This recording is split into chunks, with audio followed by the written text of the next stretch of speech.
Roman افسانوں کی افسانوی مخلوق کو اکثر آدھے انسان آدھے بکرے کے جانور کے طور پر دکھایا جاتا ہے، جس کی ٹانگیں بکری جیسی ہوتی ہیں، سینگ اور نوکدار کان ہوتے ہیں۔ ان کا تعلق فطرت، زرخیزی اور زرخیزی سے ہے۔ فونس کی اصل کا پتہ قدیم یونان سے لگایا جا سکتا ہے، جہاں وہ سیٹرس کے نام سے جانے جاتے تھے، انسان کے اوپری جسم اور بکری کے نچلے جسم سے ملتی جلتی مخلوق۔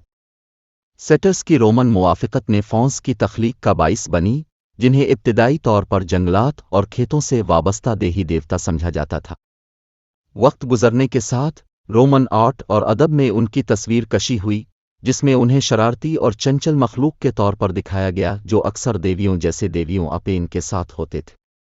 یہ ارتقاء نشت ثانیہ اور بعد کے ادوار میں جاری رہا، جہاں فن اور ادب میں فانس مقبول مضامین بن گئے، جو فطرت کی غیر متزلزل قوتوں اور انسانی خواہشات کی علامت ہے۔ آج فاؤنز مقبول ثقافت میں رائج ہیں، میڈیا کی مختلف شکلوں میں نمودار ہوتے ہیں اور اپنی سنکی اور پراسرار فطرت سے سامعین پوری تاریخ میں مختلف تہذیبوں کی ثقافتی داستانوں میں فونس کا ایک اہم مقام رہا ہے۔ قدیم رومن افسانوں میں فونس کو اکثر جنگل کی شرارتی مخلوق کے طور پر دکھایا جاتا تھا، جس میں انسان کا اوپری جسم اور بکری کا نچلا جسم ہوتا تھا۔ ان کا تعلق زرخیزی، فطرت اور بیابان سے تھا۔ یہ عکاسی نشت ثانیہ کے فن اور ادب میں جاری رہی، جہاں حیوانوں کو اکثر اپسرا اور دیگر جنگلاتی مخلوقات کے ساتھ ساتھ چراگاہوں کے ماحول میں پیش کیا جاتا تھا۔ ادب میں فنون کلاسیکی سے معاصر دور تک مختلف کاموں میں نمودار ہوئے ہیں۔ کلاسیکی ادب میں انہیں اکثر زندہ دل اور ہوس پرست مخلوق کے طور پر دکھایا جاتا ہے، جو فطرت کے بے ہنگم پہلوؤں کو مجسم کرتے ہیں۔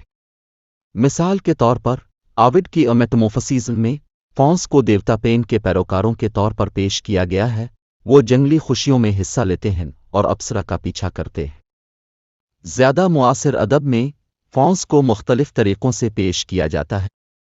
مثال کے طور پر لوئس کی دی کرانیکلز آف نارنیا میں مسٹر ٹمنس کا کردار ایک ایسا فن ہے جو بچوں کے مرکزی کرداروں سے دوستی کرتا ہے اور کہانی کی نشو و نما میں اہم کردار ادا کرتا ہے۔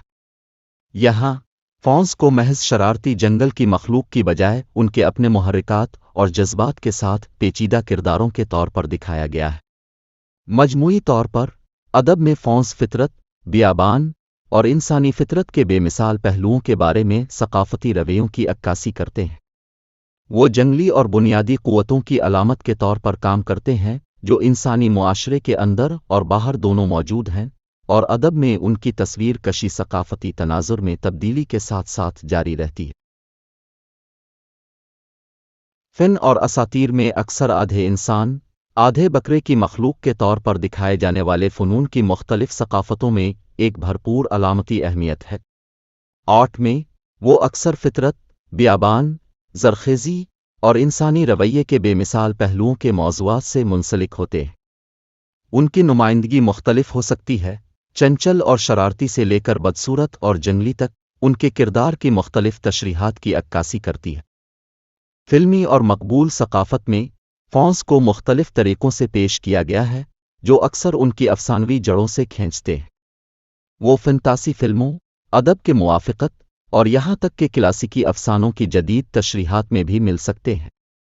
مثال کے طور پر گیرمو ڈیل ٹورو کی فلم پینز لیبرنتھ میں ایک یادگار فنی کردار پیش کیا گیا ہے جو مرکزی کردار کو ایک شاندار دنیا میں رہنمائی کرتا ہے۔ خیالی اور افسانوی دنیاؤں میں حیوانات اکثر جنگل کے محافظ، جنگلاتی مخلوق کے ساتھی، انسانوں کی اخلاقیات کو جانچنے والے چالبازوں کے طور پر کردار ادا کرتے ہیں۔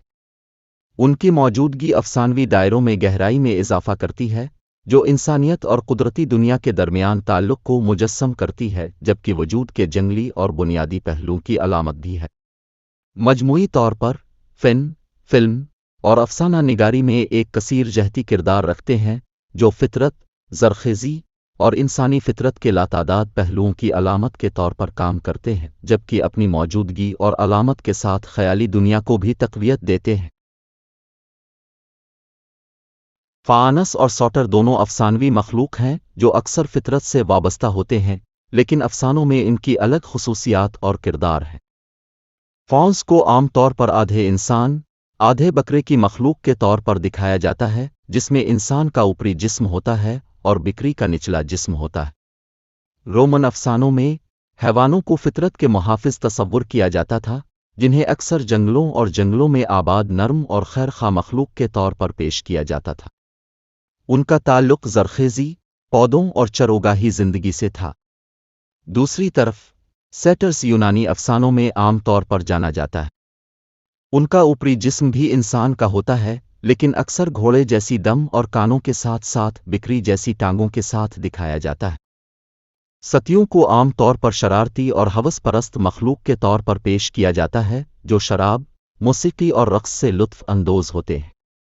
وہ ڈیونیسس کے پیروکار ہیں جو شراب اور ایکسٹسی کے دیوتا ہیں، اور انہیں اکثر پائپ بانسری بجاتے ہوئے دکھایا جاتا ہے۔ تقابلی تجزیے میں فونس کو فطرت کے محافظ اور محافظ کے طور پر دیکھا جاتا ہے جو قدرتی دنیا کے ساتھ ایک ہم آہنگ تعلقات کو مجسم کرتے ہیں۔ انہیں اکثر نرم اور پرورش کرنے والی مخلوق کے طور پر دکھایا جاتا ہے۔ دوسری طرف طنز کرنے والوں کو زیادہ افراتفری اور خوشامدی کے طور پر پیش کیا گیا ہے جو دنیاوی لذتوں میں مگن اور فساد میں ملوث ہے۔ جبکہ حیوان اور طنزیہ دونوں کا فطرت سے تعلق ہے، لیکن افسانوں میں ان کی عکاسی اور کردار قدرتی دنیا کے ساتھ انسانی تعامل کے مختلف پہلوؤں کو اجاگر کرتے ہیں، جن میں سرپرستی سے لے کر عیش و عشرت تک شامل ہے۔ فونس قدیم رومن افسانوں سے پیدا ہونے والی افسانوی مخلوق ہے۔ انہیں عام طور پر آدھے انسان، آدھے بکرے والے انسان کے طور پر دکھایا جاتا ہے جس میں انسان کے اوپری جسم اور بکری کا نچلا جسم ہوتا ہے، بشمول ان کے سروں پر کھروں اور بعض اوقات بکری کے سینگ ہوتے ہیں۔ فانس اکثر فطرت، جنگلات اور زرخیزی سے وابستہ ہوتے ہیں۔ جدید دنیا میں فونس کو خالصتاً فرضی مخلوق سمجھا جاتا ہے جس کی سائنسی حقیقت میں کوئی بنیاد نہیں ہے۔ ان کا تعلق سائنسی تحقیقات مشاہدے کے بجائے لوک داستانوں، افسانوں اور فنتاسی کے دائرے سے ہے۔ اگرچہ وہ ادب، فن اور مقبول ثقافت میں ظاہر ہو سکتے ہیں، لیکن انہیں سائنسی یا قدرتی دنیا میں موجود ہستیوں کے طور پر تسلیم نہیں کیا جاتا ہے۔